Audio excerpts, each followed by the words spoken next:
Hello NFL fans and welcome back to the Wall of NFL channel. In this video today I'm going to be talking about all of the action from week 13 and what I thought from each game that went on as well. So starting things off with Giants against the Dolphins, and the Dolphins have now got their winning streak all the way up to 5, and now they're pushing up against teams that are looking to get in the playoffs, like the Broncos and the Browns and the Raiders, and they're actually a really good team defensively now. They started off the year very badly, but up against a team, or the Giants team, that relies so heavily on their starting quarterback Daniel Jones. And Daniel Jones isn't really that good either. So the fact that he was out of this game meant it was pretty much easy pickings for the Dolphins. And Tua had a really good game. Well, he didn't even need to have a good game either. But Jalen Waddle, he is standing out week after week as well. So I think that he's going to be around for a long time. And a lot of defenses are going to find him hard to deal with over the next few years. Jalen Waddle now has his season total up to 849 after this big 90-yard game against the Giants, and I'm sure his name will be in the conversation for Rookie of the Year alongside Mac Jones and Jamar Chase as well.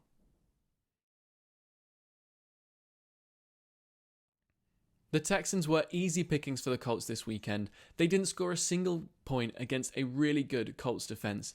The Colts also are doing really well with getting their turnovers this year, as they have their 14th forced fumble on the season. Darius Leonard has 10 turnovers by himself, and he is having a really great year this year.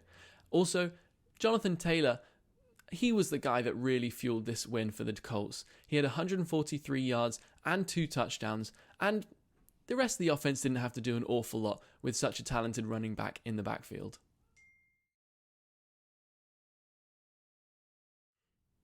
What's really easy to predict is a close game with the Vikings, but what's hard to predict is the Lions actually winning a game, and the Lions ended up winning 29-27 in a massive walk-off touchdown by rookie St. Brown, who caught it in the end zone for, I think it was 8 yards.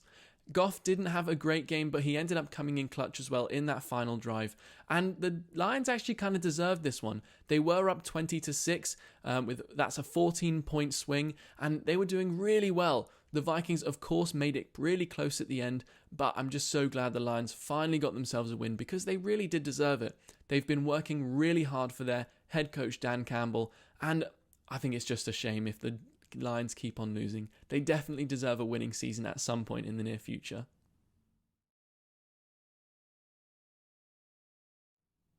The Eagles had Jalen Hurts ruled out just before the game and just before kickoff, which meant that Gardner Minshew had to take over for him at quarterback, and he led the team fairly well alongside Miles Sanders at running back. He had 75% completion percentage, and Miles Sanders had 120 yards rushing. But the best player that stood out above all the rest was Dallas Goedert, who had a career day and his best that he's had so far. He had 105 yards and 2 touchdowns and was very impressive. Very useful for a lot of fantasy owners as well out there.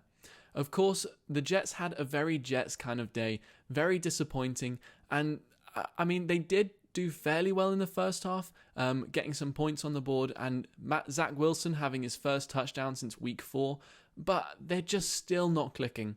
I know there's a lot of talk about Robert Saleh being the problem, but he's got to have at least 2 seasons to get his culture in and get the guys that he needs around. So I think he definitely deserves a little bit longer, despite the fact that he and Zach Wilson aren't really gelling as much as they possibly could.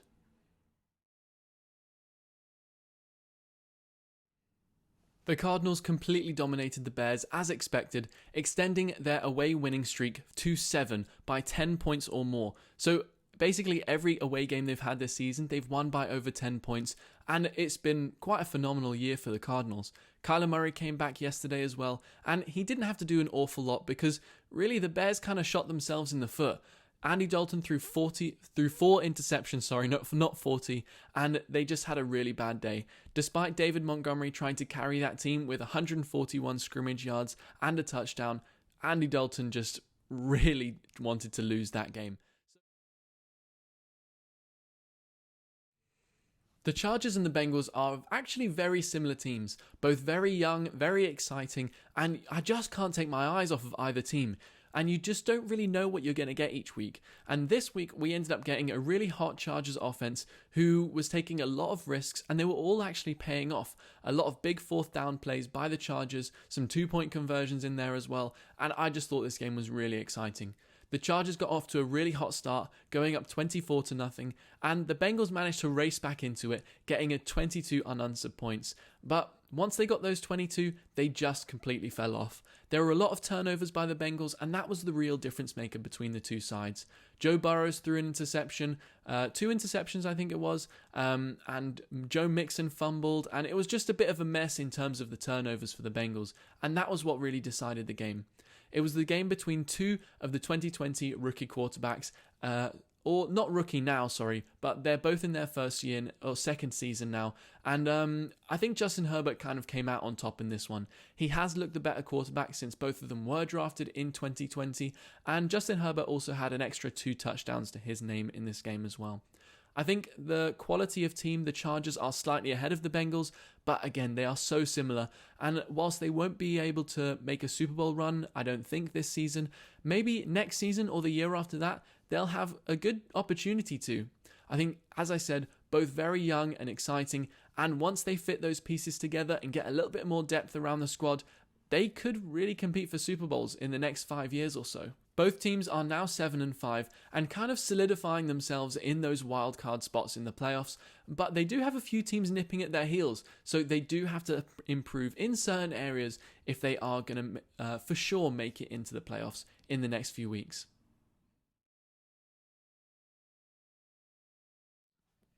There's not an awful lot to say about the Buccaneers against the Falcons. It was just another typical day for Brady and the Buccaneers. They ended up with 30 points, which is kind of what they normally get when they're away from home. And also Brady had a very typical day with 368 yards and 4 touchdowns. He's now up to 34 touchdowns in the season, and he's really making a good bid for the MVP. Godwin had 143 yards and Gronkowski had 2 touchdowns. So Brady's really spreading the ball around in different areas. And of course, he loves Gronkowski in the red zone. So definitely put him in your fantasy teams if you can. The Falcons started off really competitively, getting Cordarrelle Patterson into the game, but they just couldn't keep up in the end because the Buccaneers' defense, specifically their run defense, was just a bit too good for the Falcons this weekend.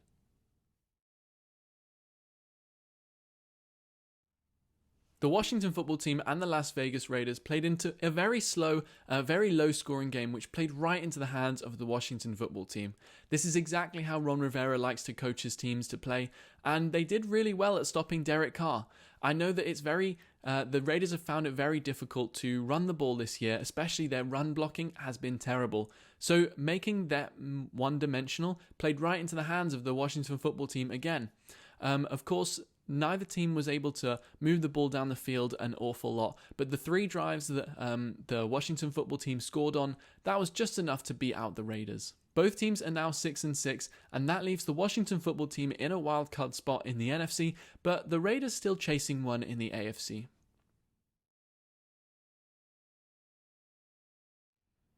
The Rams did as they always do against weak teams, and they completely dominated right from the very start.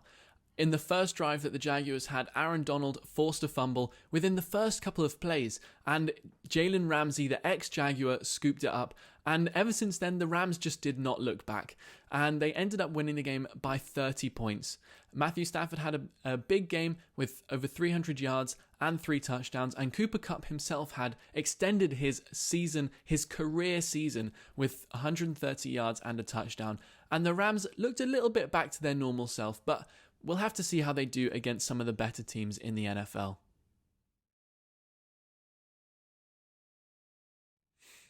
As expected, neither offense was able to get going between the Ravens and the Steelers, and neither of them scored a lot of points or even made themselves look like a high-powered offense until the fourth quarter. The Ravens haven't scored more than 20 points since Week 9 against the Vikings, and Big Ben has just been terrible all season.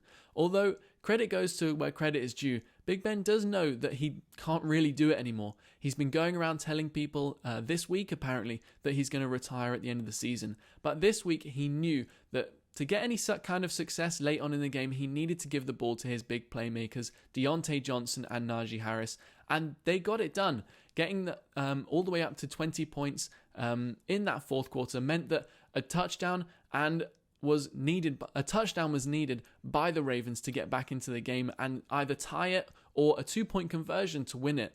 The Ravens ended up going for a 2-point conversion, despite probably a lot of fans wishing they'd go to overtime. But unfortunately, Lamar Jackson was just so close in not being able to hook up with Mark Andrews on the 2-point conversion. So it meant the Steelers got a big win and their playoff hopes continue. And the Ravens, probably deservedly so, lose that top seed in the AFC.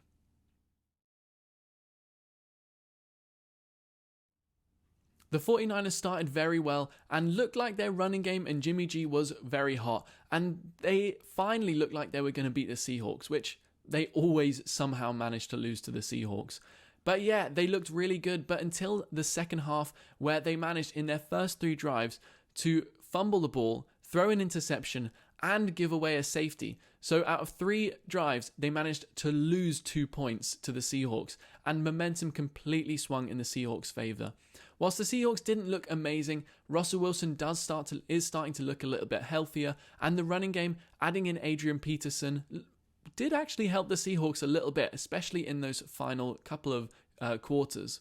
George Kittle did have a huge game as well, with over 180 yards and 2 touchdowns, but it was just not good enough to help the 49ers to a victory. And now, of course, here comes the conversation we have after every 49ers loss. Should they bench Jimmy G? The Chiefs completely dominated the Broncos from the off, and they never really looked back either. The Broncos didn't manage to score more than 3 points until the fourth quarter. Very similar to the Steelers, but at least the Steelers ended up scoring 17 in the fourth. The Broncos actually only ended up scoring 9 points, but Javonte Williams did have a really good game. The rookie managed over 100 yards on the ground and 70 yards receiving as well, with a touchdown in that fourth quarter, and he really did deserve that touchdown after playing so well. The Chiefs' defense looks really good. I know in the first few weeks of the season they were dreadful, giving up over 30 points per game, but now they're giving up around 16 or maybe less now. Maybe the average has changed since beating the Broncos. And whilst the Chiefs didn't look amazing offensively, only getting 270 yards, I think it just goes down to the fact that the Broncos are really good defensively. Patrick Surtain got another interception in his rookie season, and he looks like he's going to be pushing Micah Parsons for that Defensive Rookie of the Year award. So thank you guys so much for watching this video and my recap of Week 13. Please leave in the comments what games you watched this weekend or just what teams you support. I'm very interested into who supports what teams as well. Also follow us on social media, where Wall of NFL is on TikTok, Facebook, Instagram, Twitter, and also check out wallofnfl.com, where there's exclusive articles, breaking news, and the live scores on Sundays as well.